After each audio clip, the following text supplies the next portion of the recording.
जून माह के प्रतियोगिता दर्पण में आज हम लोग पढ़ेंगे नवीनतम सामान्य ज्ञान।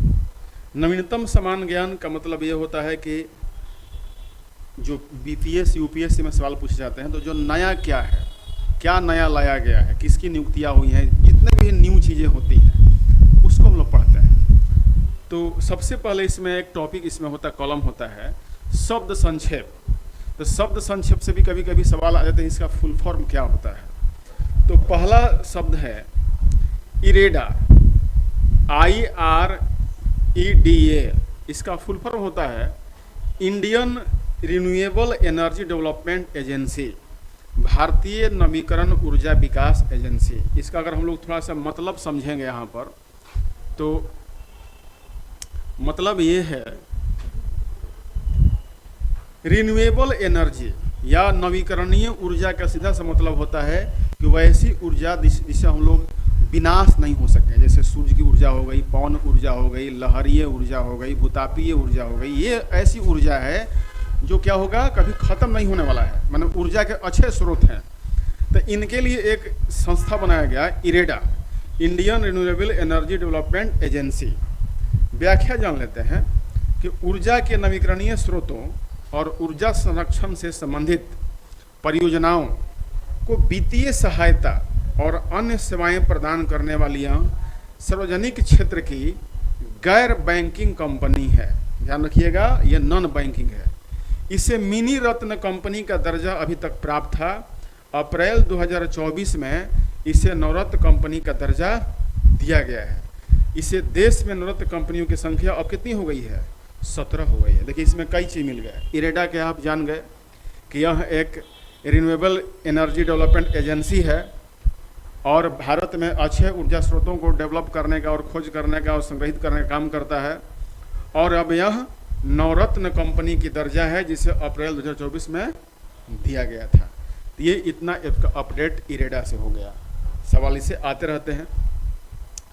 नेक्स्ट टॉपिक देखा जाए तो नियुक्तियां होती हैं, कौन किस पद पर नियुक्तियां की गई, तो इसके बारे में कुछ नियुक्तियों को हम लोग जाने। अपॉइंटमेंट्स, संतोष कुमार झा कोंकण रेलवे कॉरपोरेशन के नए चेयरमैन सह प्रबंध निदेशक बनाए। देखिए कोंकण रेलवे कहाँ है, गोवा, कर्नाटका और गोवा का जो ऊपरी क्षेत्र है वहाँ पे कोंकण रेलवे कार्यरत है।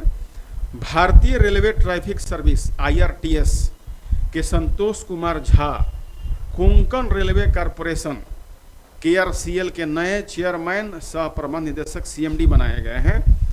और 1 अप्रैल 24 से इस पद पर संजय गुप्ता जो 31 मार्च को सम्मानित हुए हैं स्थान इन्होंने लिया है, माने 1 अप्रैल 24 से यह इस पद को संभाल लिए हैं। इसके पहले संजय गुप्ता थे जो 31 मार्च को उनका कार्यभार समाप्त हो गया है। तो याद रखिए संतोष कुमार झा को कोंकण रेलवे का CMD बनाया गया है। सच्चिदानंद मोहंती UGC में नए सदस्य बनाए हैं। देखिए UGC शिक्षा के क्षेत्र में व्यापक अनुभव वाले प्रोफेसर सच्चिदानंद मोहंती विश्वविद्यालय अनुदान आयोग UGC के सदस्य 3 वर्ष के लिए अप्रैल 2024 में नियुक्त किए गए हैं। ये पहले हैदराबाद विश्वविद्यालय में अंग्रेजी के विभाग अध्यक्ष रहे थे, मैंने डिपार्टमेंटल रहे थे। और सच्चिदानंद मोहंती उड़ीसा विश्वविद्यालय के कुलपति भी रह चुके हैं। तो इन्हें UGC में नए सदस्य बनाया गया है, सच्चिदानंद मोहंती को। नेक्स्ट है संजय नायर, 2024-25 के लिए एसोचैम के अध्यक्ष बनाए हैं। देखिए सुरीन इन्वेस्टमेंट फंड के चेयरमैन संजय नायर को 2024 सत्र के लिए एसोचैम के अध्यक्ष बनाए गए हैं। इस पद पर स्पाइस जेट के अजय सिंह का स्थान इन्होंने 2 अप्रैल 2024 में लिया है। वित्तीय और पूंजी बाजार में व्यापक अनुभव वाले संजय नायर 25 वर्षों तक सिटी ग्रुप से तथा लगभग 14 वर्षों तक KKR ग्रुप से भी संबंध रहे हैं। तो याद रखिएगा संजय नायर को 2024-25 के लिए एसोचैम का अध्यक्ष चुना गया है। ये सब शब्दावलियाँ जो हैं आपको इकोनॉमिक्स पॉइंट में बताए जाएंगे। नेक्स्ट है एडमिरल दिनेश कुमार त्रिपाठी भारतीय नौसेना के नए प्रमुख बनाए गए हैं। महत्वपूर्ण क्वेश्चन है कि भारतीय एडमिरल अभी कौन है? तो एडमिरल दिनेश कुमार त्रिपाठी भारतीय नौसेना के नए प्रमुख बनाए गए हैं। इन्हें 30 अप्रैल 24 को पद पर दिया गया है। इस पद पर एडमिरल आर हरि कुमार जो उसी दिन सेवानिवृत्त हुए हैं उनका इन्होंने स्थान लिया है, दिनेश कुमार त्रिपाठी ने। ये नौसेना के पश्चिमी कमान के flag officer commanding in chief रहे हैं और वाइस एडमिरल दिनेश कुमार त्रिपाठी 4 जनवरी 2024 से नौसेना के उप प्रमुख भी रह चुके हैं। सैनिक स्कूल रीवा और एनडीए खड़गवासला के पूर्व छात्र दिनेश त्रिपाठी 1 जुलाई 1985 को नौसेना में शामिल हुए थे। नौसेना में रहते हुए आईएनएस विनाश, किर्च और त्रिशूल के कमांडर भी यहाँ रह चुके हैं। मतलब कि इनका बहुत बड़ा लंबा चौड़ा अनुभव है। ये पहले उप प्रमुख भी रह चुके हैं, तो अब एडमिरल हैं दिनेश कुमार त्रिपाठी। नेक्स्ट है नलिन प्रभात, राष्ट्रीय सुरक्षा गार्ड के नए प्रमुख एनएसजी। एनएसजी के बारे में आप सब परिचित होंगे क्योंकि ये एनएसजी कमांडो जो होते हैं भारत में सबसे अधिक माने मजबूत कमांडो और सुसंस्कृत माने जाते हैं। ये सबसे खतरनाक कमांडो भी हैं। जो ताज होटल पर अटैक और पार्लियामेंट अटैक पर ये जो हमला हुआ था उसको इन्होंने नेस्तनाबूद किया था। तो एनएसजी के नए प्रमुख हैं नलिन प्रभात, याद रखिएगा। ये 1992 बैच के आईपीएस अधिकारी हैं, याद रखिएगा। इसमें जो लोग वहीं आते हैं जो भारतीय पुलिस सेवा के पद पर रह चुके होते हैं, माने ये बहुत ही टफ एग्जाम होता है। राष्ट्रीय सुरक्षा गार्ड के प्रमुख अप्रैल 24 में नियुक्त किए गए हैं। इस नियुक्ति से पूर्व सीआरपीएफ के अतिरिक्त महानिदेशक थे। एनएसजी के महानिदेशक पद पर उनका कार्यकाल, उनकी सेवानिवृत्ति की तिथि 31 अगस्त 2028 तक बनी रहेगी। माने नलिन प्रभात अब एनएसजी के नए प्रमुख बनाए गए हैं। सदानंद बसंत दांते, सदानंद बसंत दांते राष्ट्रीय जांच एजेंसी एनआईए के नए प्रमुख नियुक्त किए गए हैं, याद रखिएगा। एनआईए के नेशनल इन्वेस्टिगेशन एजेंसी, इसको एनआईए बोलते हैं। सदानंद बसंत दांते इसके प्रमुख बनाए गए हैं। ये महाराष्ट्र कैडर के 1990 बैच के अधिकारी थे। सदानंद बसंत दांते राष्ट्रीय जांच एजेंसी एनआईए के प्रमुख 1 अप्रैल 24 से बनाए गए हैं और इस पद पर दिनकर गुप्ता का स्थान लिए हैं जो 31 मार्च को सेवानिवृत्त हुए हैं। इस पद पर उनका यह कार्यकाल, उनकी सेवानिवृत्ति 31 दिसंबर 2026 तक रहेगी। तो याद रखिए कि दिनकर गुप्ता का इन्होंने स्थान लिया है और इनकी दांते साहब का पद रहेगा 2026 तक। केवल दांते भी रखेंगे याद, एनआईए तो याद रहेगा आपको। एस सुरेश विशेष सुरक्षा समूह एसपीजी के अतिरिक्त महानिदेशक। देखिए जो एसपीजी है, जितने आप भारत में वीआईपी देखते हो, जैसे प्रधानमंत्री हैं, राष्ट्रपति हैं, जो बड़े पद वाले स्टार हैं, इनकी सुरक्षा की जिम्मेदारी किसकी होती है? एसपीजी की, ठीक ना। तो इसे हम लोग हिंदी में कहते हैं विशेष सुरक्षा समूह। भारतीय पुलिस के भी 1995 बैच के केरल कैडर के अधिकारी रहे हैं। एस सुरेश विशेष सुरक्षा समूह एसपीजी के अतिरिक्त महानिदेशक 1 अप्रैल 2024 से नियुक्त किए। देखिए ये अतिरिक्त महानिदेशक हैं एस सुरेश एसपीजी के। प्रधानमंत्री की सुरक्षा में एसपीजी होते हैं। आपको बता दूं कि एसपीजी जहां चल रही होती है वहां किसी भी तरह पुलिस वर्दीधारी का प्रवेश मना है। उनके सुरक्षा में कोई बड़ा से बड़ा भी पुलिस अधिकारी हो तो एसपीजी के घेरा के अंदर वो प्रवेश नहीं कर सकता है। ये एसपीजी की पावर है। पीयूष आनंद राष्ट्रीय आपदा मोचन बल एनडीआरएफ के महानिदेशक है। पीयूष आनंद राष्ट्रीय आपदा मोचन बल के महानिदेशक बनाए हैं पीयूष आनंद एनडीआरएफ के। एनडीआरएफ का मतलब ही होता है कि जहां पर नेचुरल डिजास्टर होते हैं वहां पे ये संकट मोचक बन के जाते हैं। और जहां पर बाढ़ का क्षेत्र हो, मुख्य रूप से भूकंप आ गया हो या कोई भी डिजास्टर हो गया हो, तो वहाँ एनडीआरएफ की टीम को लगाई जाती है। जैसे मान लीजिए कहीं पर तूफान आ रहा हो, चक्रवात आ रहा हो, तो इस सब जगह एनडीआरएफ की टीम को तैनात किया जाता है। तो इसके हेड कौन हैं? पीयूष आनंद। इन्हें 1 अप्रैल 2024 से नियुक्त किया गया है। नेक्स्ट है अनुराग कुमार सीबीआई के संयुक्त निदेशक बनाए हैं। अनुराग कुमार को सीबीआई का संयुक्त निदेशक बनाया गया है। वरिष्ठ आईपीएस अधिकारी अनुराग कुमार केंद्रीय जांच ब्यूरो सीबीआई के संयुक्त निदेशक अप्रैल 2024 में नियुक्त किया गया है, माने इनका ज्वाइंट बनाया गया है। इस नियुक्ति से पूर्व पुलिस अनुसंधान और विकास ब्यूरो में कार्यरत थे। सीबीआई में उनका यहाँ कार्यकाल 24 फरवरी 2027 तक रहेगा। तो याद रखिए, अनुराग कुमार सीबीआई के संयुक्त निदेशक बनाए गए हैं।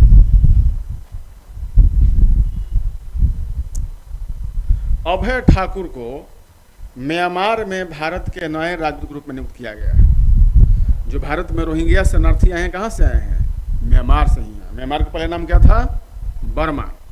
और बर्मा से पहले इसका नाम क्या था? ब्रह्मदेश।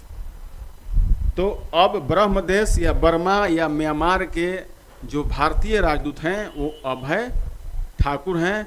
इनकी नियुक्ति भी यूपीएससी के माध्यम से की जाती है। वरिष्ठ राजनयिक अभय ठाकुर म्यांमार में भारत के नए राजदूत अप्रैल 2024 में नियुक्त किए गए हैं। इतना ही याद रखिए।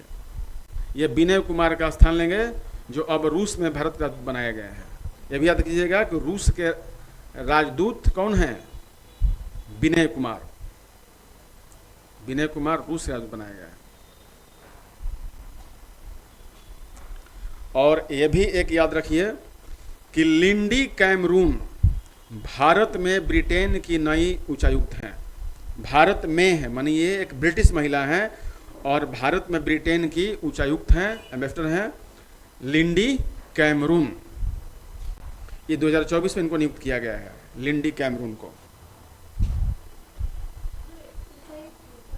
उच्चायुक्त का मतलब होता है कि एम्बेसडर, जो अपने देश का प्रतिनिधित्व किसी दूसरे देश में करता है। जैसे भारत के प्रतिनिधि अगर बना के भेजा गया है म्यांमार में, तो म्यांमार जो भी कहना चाहेगा भारत के माध्यम से पहले उनके ऑफिस से कहेगा। वहाँ का लोग पासपोर्ट वीजा सब जारी करने का काम सब यहाँ से होता है। तो भारत में कौन है? ब्रिटेन की नई उच्चायुक्त लिंडी कैमरून है। क्रिस्टलिना जॉर्जिया अंतर्राष्ट्रीय मुद्रा कोष की प्रबंध निदेशक पुनर्निर्वाचित, माने इनके अच्छे काम के लिए इन्हें दोबारा लाया गया है। कल मैं पिछले क्लास में आपको बताया था कि इंटरनेशनल मॉनेटरी फंड भी भारत की विकास दर को तेज बताया है। तो इसके जो महानिदेशक हैं, प्रबंध निदेशक हैं, उनका नाम है क्रिस्टालिना जॉर्जिया। अंतर्राष्ट्रीय मुद्रा कोष IMF के ये प्रबंध निदेशक हैं, मतलब कि MD हैं। क्योंकि पिछले कार्यकाल के इनके अच्छाइयों को देखते हुए इन्हें दोबारा नियुक्त किया गया है। ध्यान रखिएगा। बुल्गारिया की हैं ये क्रिस्टलिना जॉर्जिया। 5 वर्ष के लगातार दूसरे कार्यकाल हेतु अंतर्राष्ट्रीय मुद्रा कोष की प्रबंध निदेशक MD मैनेजिंग डायरेक्टर बनाया गया है। इस पद पर इनका दूसरा कार्यकाल 1 अक्टूबर 24 से प्रारंभ हुआ है। सुश्री जॉर्जिया 1 अक्टूबर 2019 से इस पद पर हैं।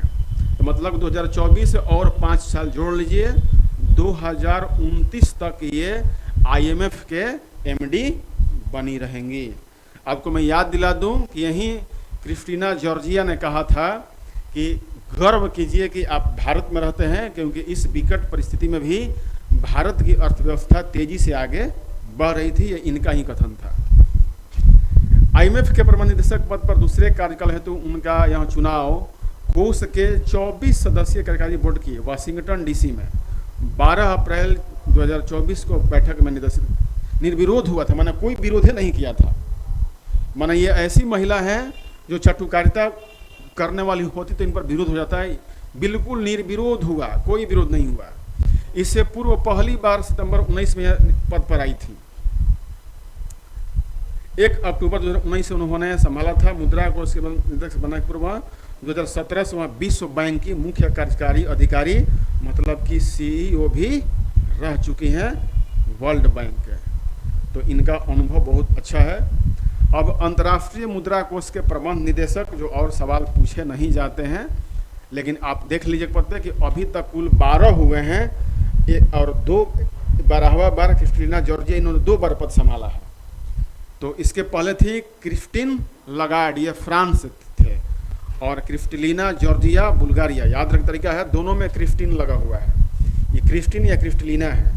तो क्रिस्टिन लगार्ड फ्रांस से थी 11वें या थे, और 12वां है क्रिस्टलिना जॉर्जिया बुल्गारिया से हैं, जो लगातार 2 पद पे आ गए।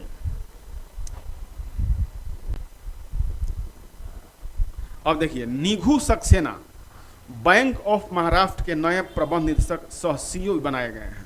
एमडी हैं प्लस सीईओ, दोनों पद इनको दिया गया है। निधु सक्सेना बैंक ऑफ महाराष्ट्र के नए एमडी, और साथ में इन्हें सीईओ भी बनाया गया है। ये मार्च 2024 में इनको नियुक्त किया गया था। ये एएस राजीव, जिन्हें अब केंद्रीय स्तरता आयोग में नियुक्त किया गया है, उनका स्थान लिए हैं। इस पद पर नियुक्ति इन्हें 3 वर्ष के लिए की गई है। 3 वर्ष तक बैंक ऑफ महाराष्ट्र के एमडी और सीईओ रहेंगे निधु सक्सेना। मनोज पांडा, इनका भी नाम फेमस रहा है मनोज पांडा का, 16वें वित्त आयोग के सदस्य बनाए गए हैं। मनोज पांडा को 16वें वित्त आयोग का सदस्य बनाया गया है। इंस्टीट्यूट ऑफ इकोनॉमिक ग्रोथ के पूर्व निदेशक मनोज पांडा को 16वें वित्त आयोग का सदस्य सरकार ने अप्रैल 2024 में नियुक्त किया। श्री अरविंद पनगढ़िया की अध्यक्षता वाले 16वें वित्त आयोग के लिए 4 पूर्णकालिक सदस्यों की नियुक्ति सरकार द्वारा 31 जनवरी 2024 को की गई थी। नियुक्त किए गए 4 सदस्यों में सर्वश्री अजय नारायण झा, एनी जॉर्ज मैथ्यू, सौम्य कांति घोष और निरंजन राज्याध्यक्ष भी शामिल थे, लेकिन इन्हें इसका सदस्य बनाया गया मनोज पांडा को, और अरविंद पनगढ़िया का नेतृत्व बनाया गया है।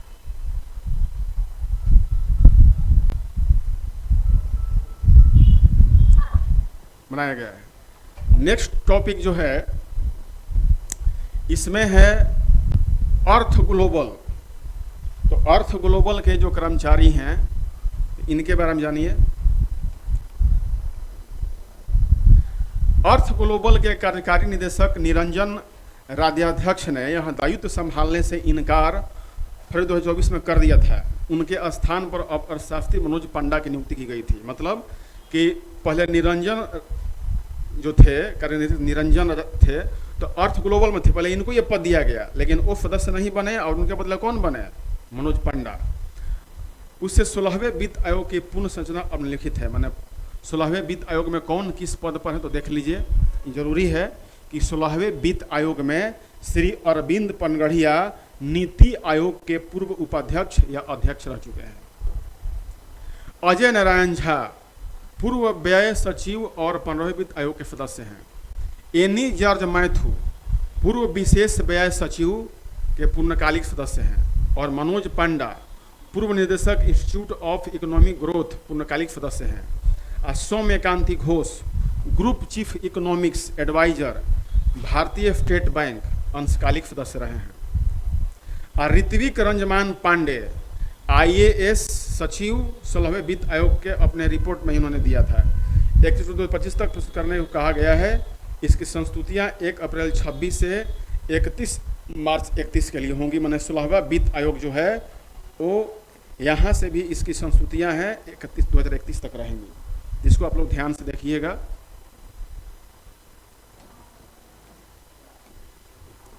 रिजर्व बैंक के डिप्टी गवर्नर टी रविशंकर के कार्यकाल में 1 साल की वृद्धि की गई है।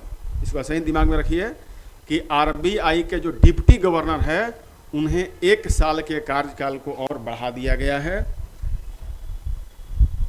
मई 2021 में 3 वर्ष के लिए इन्हें नियुक्त किया गया था। कार्यकाल में 1 वर्ष की वृद्धि से वह अब 2025 तक इस पद पर बने रहेंगे। तो सवाल आ सकता है क्योंकि इनका पद बढ़ाया गया है कि RBI के डिप्टी गवर्नर कौन है? तो टी रविशंकर जी का कार्यकाल 1 साल बढ़ाकर इनके 25 तक कर दिया गया है।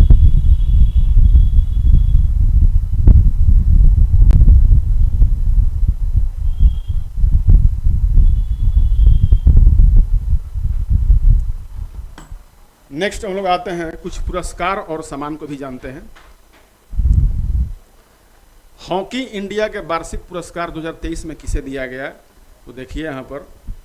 हॉकी के क्षेत्र में उत्कृष्ट प्रदर्शन के लिए भारतीय खिलाड़ियों के लिए वर्ष 2023 के छठे वार्षिक पुरस्कारों का वितरण नई दिल्ली में किया गया है। कहाँ पर किया गया?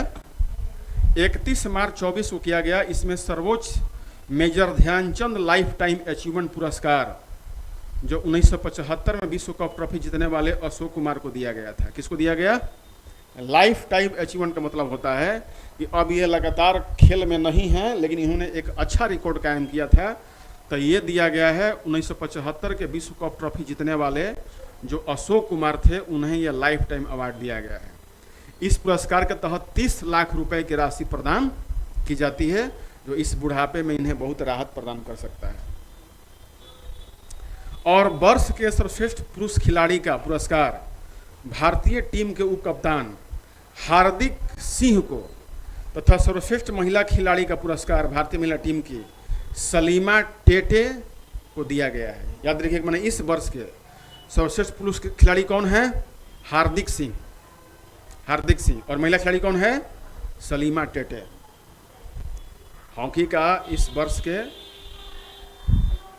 सर्वश्रेष्ठ खिलाड़ी हार्दिक सिंह और महिला खिलाड़ी सलीमा टेटे।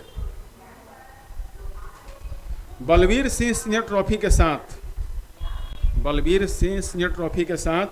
25-25 लाख रुपए की राशि इस पुरस्कार के तहत इन्हें प्रदान की गई है। मतलब कि सर्वश्रेष्ठ खिलाड़ी जो वर्ष का होता है, इसका कितना दिया जाता है पैसा? 25 लाख रुपया। किस संस्था के तहत? तो बलबीर सिंह सीनियर ट्रॉफी के साथ।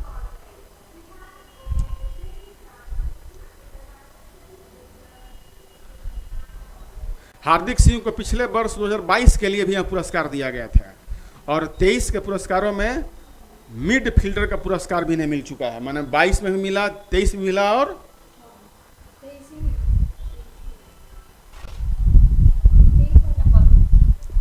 हाँ, तो इसमें 2022 में इन्होंने सर्वश्रेष्ठ खिलाड़ी और 23 में मिड फील्डर के रूप में और 24 में पुनः सर्वश्रेष्ठ खिलाड़ी के रूप में इन्हें चुना गया है। Major Dhyan Chand lifetime achievement पुरस्कार 30 लाख रुपया किसको दिया गया? अशोक कुमार को। Major Dhyan Chand lifetime achievement पुरस्कार 30 लाख अशोक कुमार को दिया गया। वर्ष के सर्वश्रेष्ठ खिलाड़ी, देखिए इसमें क्या होता है कि अलग अलग खिलाड़ियों के नाम पे पुरस्कार बनाया गया है। तो अब इसमें पूछ सकता है कि ये किसका नाम था? बलबीर सिंह सीनियर ट्रॉफी के साथ। और major Dhyan Chand lifetime achievement किसको दिया गया? अशोक कुमार को। और वर्ष के सर्वश्रेष्ठ खिलाड़ी का बलबीर सिंह सीनियर पुरस्कार 25 लाख दिया गया हार्दिक सिंह को, सलीमा टेटे को महिला में।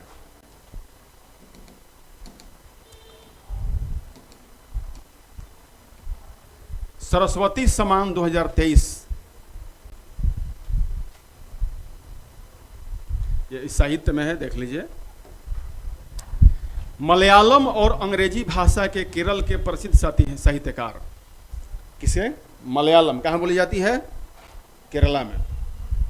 तो मलयालम और अंग्रेजी भाषा के केरल के प्रसिद्ध साहित्यकार प्रभा वर्मा को 2022 में प्रकाशित उनकी मलयाली काव्य कृति के लिए के बिड़ला फाउंडेशन के साहित्य के क्षेत्र का वर्ष 2023 का जो 33वां पुरस्कार है, सर्वोच्च सरस्वती सम्मान प्रदान करने की घोषणा 5 मार्च 24 को फाउंडेशन के द्वारा की गई थी। इस पुरस्कार के तहत 15 लाख की राशि दी जाती है। याद रखिएगा, सरस्वती सम्मान कितना पैसा? 15 लाख। एक प्रशस्ति पत्र और सरस्वती माता की प्रतिमा प्रदान की जाती है। इनकी 1 दर्जन कविता संग्रह और 3 उपन्यासों सहित 30 से अधिक पुरस्कारों के रचयिता प्रभा वर्मा साहित्य अकादमी पुरस्कार और राष्ट्रीय फिल्म पुरस्कार सहित अनेक पुरस्कार पहले भी जीत चुकी हैं। माना ये एक प्रभावशाली महिला रही हैं, इनके कार्य अच्छे रहे हैं। के बिड़ला फाउंडेशन का साहित्य के क्षेत्र में यह पुरस्कार संविधान की 8वीं अनुसूची में शामिल किसी भाषा के विगत 10 वर्षों में प्रकाशित उत्कृष्ट रचना के लिए दिया जाता है। मैंने पिछले 10 वर्षों में कोई भी उत्कृष्ट रचना हुई होगी उसके लिए जाती है, जो 8वीं अनुसूची में कोई भी भाषा शामिल हो। और इस पुरस्कार की स्थापना के बिड़ला द्वारा 1991 में किया गया था। मैंने जो के बिड़ला फाउंडेशन है, इसकी स्थापना 1991 में की गई थी। साहित्य के क्षेत्र में के बिरला फाउंडेशन के 2 अन्य पुरस्कार व्यास सम्मान और बिहारी पुरस्कार भी है, याद रखिएगा। के बिरला ही देता है व्यास सम्मान और बिहारी पुरस्कार। इनमें सरस्वती सम्मान जो है भारतीय संविधान की 8वीं सूची में शामिल किसी भारतीय भाषा के विगत 10 वर्षों में पहली बार प्रकाशित किसी उसकी रचना के लिए दिया जाता है, जबकि व्यास सम्मान किसी भारतीय साहित्यकार को विगत 10 वर्षों में हिंदी में पहली बार प्रकाशित उत्कृष्ट रचना के लिए दी जाती है। ध्यान रखिएगा, व्यास पुरस्कार जो है वो सिर्फ हिंदी भाषा के लिए, ठीक है ना, दी जाती है। और सरस्वती सम्मान 8वीं अनुसूची में शामिल किसी एक भाषा का, लेकिन व्यास सम्मान केवल हिंदी के लिए है। जबकि बिहारी पुरस्कार राजस्थान के किसी साहित्यकार को विगत 10 वर्षों में पहली बार हिंदी और राजस्थानी में प्रकाशित किसी उत्कृष्ट रचना के लिए दिया जाता है। याद रखिएगा, हिंदी हो या राजस्थानी हो, लेकिन बिहारी वाले गबड़ा के बिहार मार देंगे। सरस्वती सम्मान के तहत 15 लाख, व्यास सम्मान के तहत 4 लाख और बिहारी सम्मान के तहत 2.5 लाख की राशि अब दी जाती है। ये इन लोगों का साहित्यकार का नाम है, आप लोग PDF में इसको देखिएगा, ये सब दिए गए हैं अभी तक, इन्हें आप लोग देख सकते हैं। लेकिन इसकी इतनी ज़रूरत नहीं पड़ती कि उतने सवाल इससे पूछे नहीं जाते हैं, बस करंट पूछा जाता है। वर्ष की सर्वश्रेष्ठ महिला खिलाड़ी का बलबीर सिंह पुरस्कार। यहाँ से मैं इस पेज को मैं आपको कल से पढ़ाऊंगा, तब तक इस क्लास के लिए आप लोग वेट करें। तब तक के लिए धन्यवाद, नमस्कार।